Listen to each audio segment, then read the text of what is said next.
This program is designed with hands-on approach. So delivery approach of this program is 70% practical and hands-on. So what we are going to provide, quickly expert will come into the campus and they will deliver the content.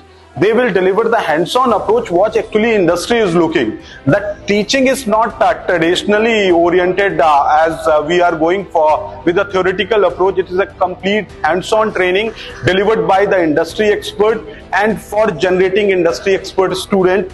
This is the outcome of this training.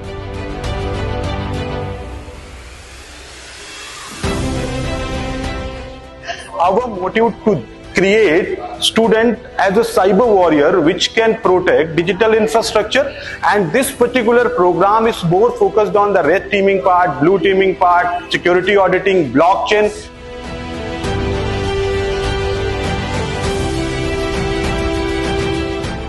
This tie-up is going to be one of the best tie-up which is covering the 360 degree of the cyber security, and we are able to generate the students who are going to help academic, corporate and government as well in the domain of cyber education.